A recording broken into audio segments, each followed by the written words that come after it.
Now then, so Amath, how we doing? World Sim Series MX5 Cup. Season 2 for me, round, I think it's 5, race 4 on Maglioni, however you pronounce it. Free practice, I did 10 laps to try and get consistency into the corner of friendship, as we're going to call it, that corner that I absolutely despise, and I just was not getting past 24, which is frustrating. But you know, we are doing what we do in the world in order to improve. I'm sure I will get into the 23s relatively soon, but right now that isn't happening. Anyway, into practice. I did go out on the circuit just to remind myself I had cold tyres on. Into qualies, getting free space was a massive pain in the ass, and I ended up actually getting in the way of someone, Karim Devecci. I ended up pulling out of one lap, and I thought it was all empty behind me, and then I suddenly saw someone in mirrors. So I was like, oh shit, I went left, they went left, I went right, they went right, and they ended up hitting the back of me, which was kind of embarrassing. But I apologise for that, and he did forgive me, or they did forgive me, which I'm glad for. Thank you very much. Paco Taco qualifying on a 22.2, a fantastic time, complimented by Ivan for that one. Then we've got Kareem on 23.5. We've got Daniel Fostin getting, I think that's the best time he's ever done on this track, on a 24.0. Holger Menzel 24.2, me 25.6 basically, and everybody behind us. Ishmael on 25.7. August Kaka 25.8. Those guys were certainly competitive, certainly able to keep up with us, but I don't think they were particularly experienced on the track. I might be doing them a disservice in saying that, but I think they could do with having several more races to really hone in on this track, and I imagine they will be ahead of me. You can see them going off in occasions, probably because they're pushing. Anyway, a stat grid of people that are relatively speaking competitive with me. I'm looking at Kerem Devecci and thinking, I am that fast. At least I'm nearly that fast. So I'm hoping I should be able to get relatively high up there. So here comes that race. Are we ready?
fuck's sake!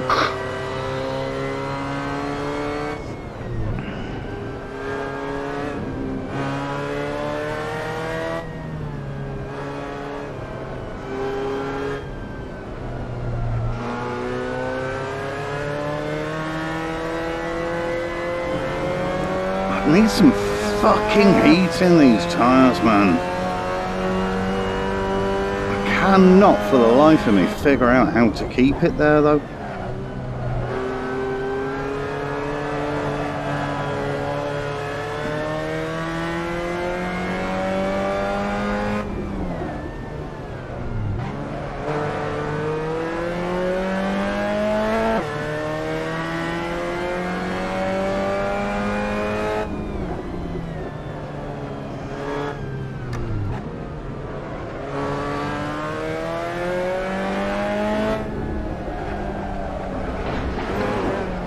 Forward, si fucker.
Oh, no, no, you managed to catch that.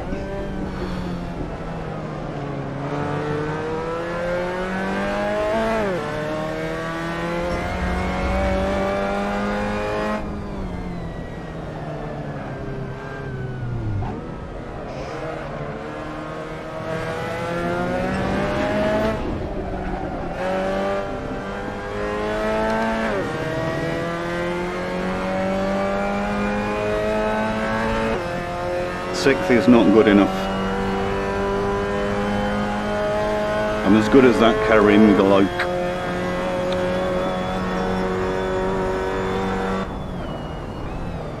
Oh, I fucking hate that corner though.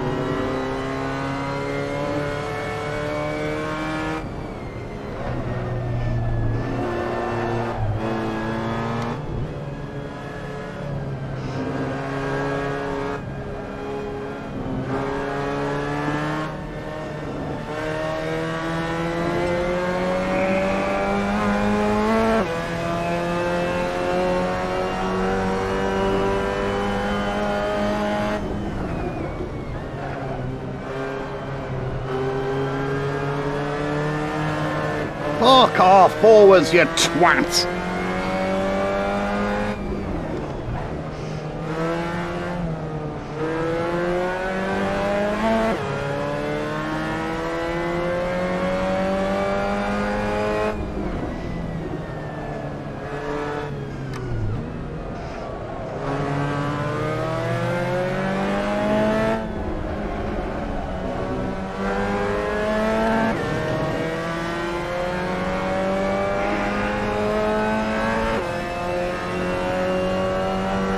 traction control off.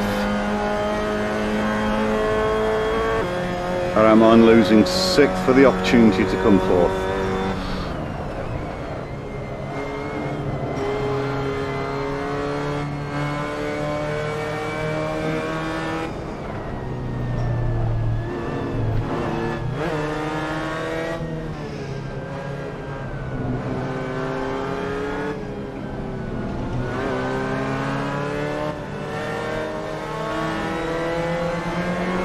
You fucking idiot.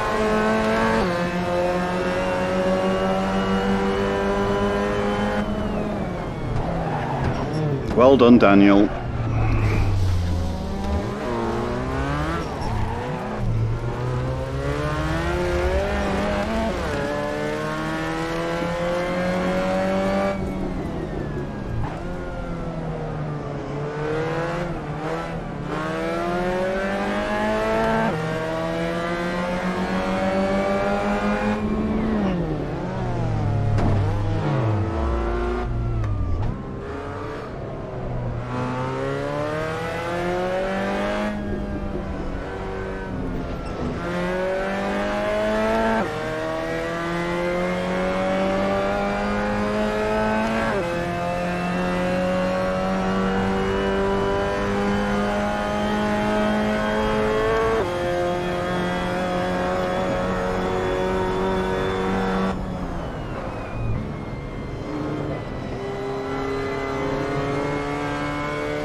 So, let's start with the elephant in the room.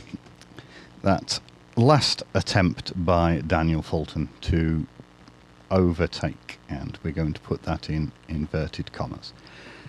At the end of the race was this, sorry, exclamation mark from Daniel. And then, what was this, Hartley? Now, lesson in psychology. Number one. When in a forum where first name basis is the standard, is the norm, to use someone's family name before their given name when they've never spoken to you before is them immediately and from the start attempting to bully their point across. It is their attempt to come across as authoritative in the hopes that the recipient will acquiesce to them. In this case, I'm not going to acquiesce.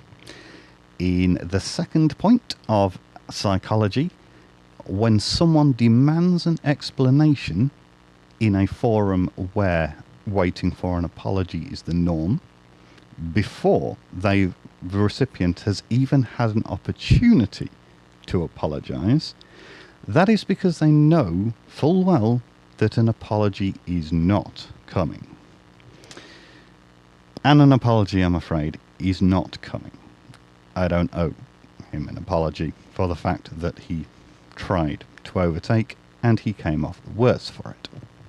There were 6 opportunities I counted during that race where I could have bullied him out of a position by hitting him or by driving recklessly towards him, and I did not do so. Furthermore, in race 1 on Maglione, whatever you call this track, there was that situation where I very similarly went for an apex and ended up hitting someone who I apologised to and gave the place back. Now let's actually look at the incident itself as to whether or not I was at fault. Let me hopefully find it. There's an awful lot of me driving behind people.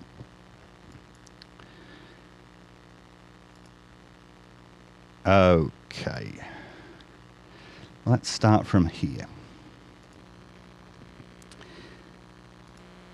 Daniel has already fallen behind at this point.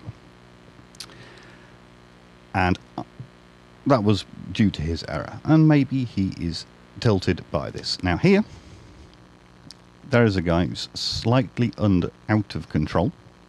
And he's not accelerating properly. And he's unable to stay on the power. So I am able to overtake. And I don't overtake because that guy swerves in front of me. That guy, I'm not asking for an apology. It's a bit of a dick move, but I'm not asking him for an apology. I'm not expecting one either, to be honest with you. I pulled off and I've gone to the other side of him. That has caused me to slow down for the coming corner, and Daniel, as you can see, is on my arse. Now, this is the standard braking point for T1. Okay? And I'm on the brakes, and Daniel clearly is not, as he careers straight into the back of us. Had he not careered straight into the back of us, he would not have succeeded in taking that corner at anything like a race speed, and we would both have gone into the sunset. As it was, I got pushed into that guy. I managed to survive it, just about, as Daniel recovered just behind us. Coming up into this corner, I didn't take this corner particularly well. You know, adrenaline's running, and I was a little bit slow coming out as I had to catch it. That does give him the opportunity to come up alongside me right at the end of this corner. Now look, I'm on the brakes and I'm turning into this corner already. He's neither in the wing mirror, neither is he alongside me. You can see his lights on the road. He is there to some degree, but he's not overtaken me by any means. There, you might just be able to see he's coming in there. I've already gone for the apex of the corner. He's travelling faster than me. There is no way he's going to be able to actually achieve that corner at anything, in any way, shape or form. If I pull out of that corner, then I'm going to get run off the track by him. But by this point, this happens over a split second of like half of a second, and I don't pull out of the corner. I don't get bullied out of the corner. I'm going to go for the apex. He still isn't in front of me. What he's trying to do is bully me out of the corner. You see, he's now steering, but he's never in a million years going to be able to take that corner. Right? I continue for the apex, and I do drive and collide with him. Now,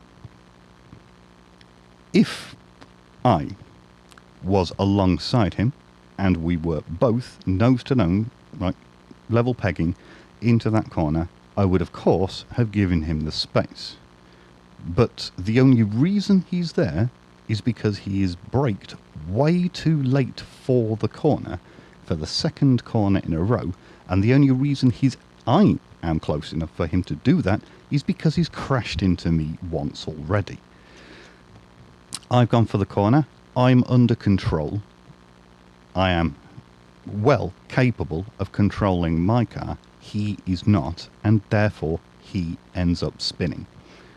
He comes off the worst for it. It is a racing incident. There is no apology necessary from me in that situation. But I messaged the guy, and I says to him, you said, what was this, Hartley? Would you like to elaborate? And he said, I had already overtaken you and you crashed into me. Watch the replay. I asked him to send me a replay. He didn't. After that race, he gave me a thumbs down as a rating. Let's just run it at normal speed. That's my mistake. He's catching up behind me. He is faster than me on this straight, but he's never going to make that corner at the speed that he's in that. You can even tell for the fact that I don't respond. I don't call him an idiot because I don't come off the worst. I'm thinking to myself, you really shouldn't have gone for that corner. But I'm not thinking to myself, you know, that guy's going to take issue with me. I didn't think for a second that that guy would actually feel like that was my fault. And that wasn't my fault. Okay, so let's have a look at the World Sim Series' rules. Okay, passing. The passing driver is responsible for making a safe pass at a safe time. It is the responsibility of both drivers to make sure that a safe pass is made. Failure to do so may result in a penalty. Entering a turn, the passing driver must at least get their front wheels even with the rear wheels of the car they are passing before the point of turning to have earned the right to a racing lane. At this point, the driver being passed is responsible to leave a lane open. Now, he wasn't. And that is why I've made that point. Bump passing is not allowed and may be subject to penalty unless the offending driver gives back the pass, even if it occurred accidentally. Bump passing is defined by the driver passing, nudging the car ahead to make it unstable, then passing it while the pass driver is recovering control, which is a situation I have seen a number of times. We saw at the very beginning of that race. Blocking is not allowed for any reason. Blocking is defined as altering the race line for more than once in reaction to another driver in an attempt to prevent a pass. Blocking will be penalised. So,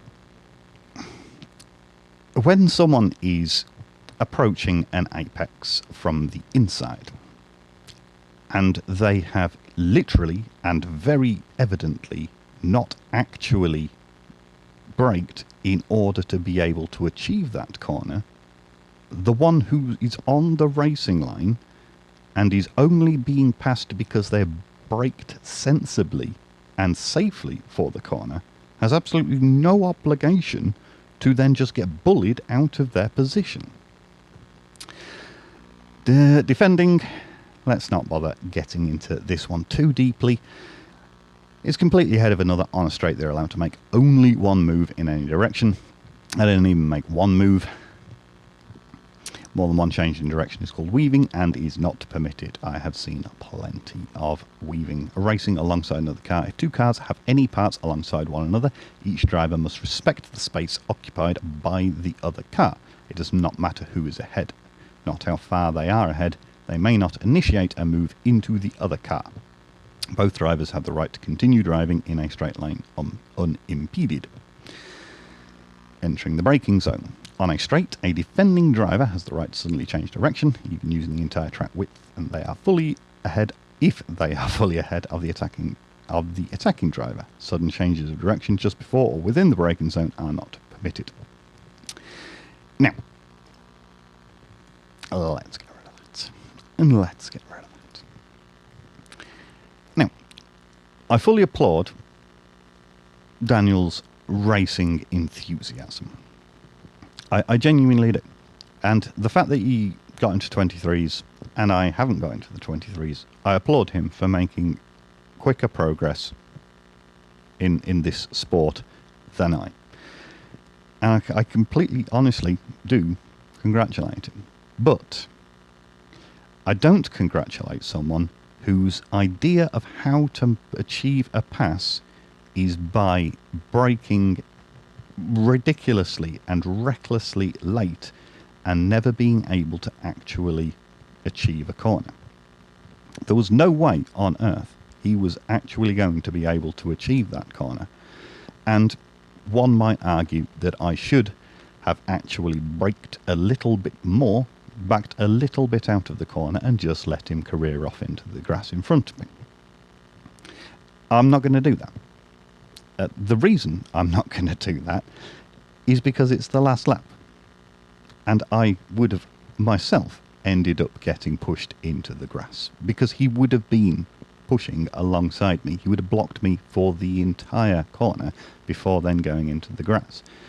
And as a result, would probably have succeeded in completing the pass. But you can't just bully people out of corners. You can't just throw yourself into the inside of a corner with no hope or prayer of achieving that corner and then expect the driver who's defending to just allow you to do that. That's not how race driving is.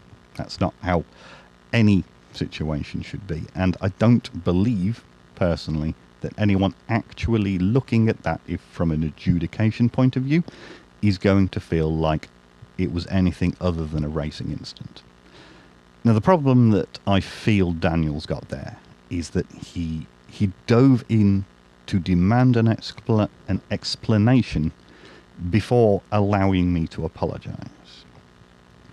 An apology wasn't forthcoming. Like I say, he will have done that because he will have known that an apology wasn't forthcoming. But in his failure to actually make it obvious that he was waiting for an apology, makes it obvious that he doesn't feel that that was his mistake. And he's going to make that mistake on a number of occasions now, until he finally appreciates that, okay, fine, I can't send it down the inside at an unbelievably stupid pace. He wasn't ahead of me.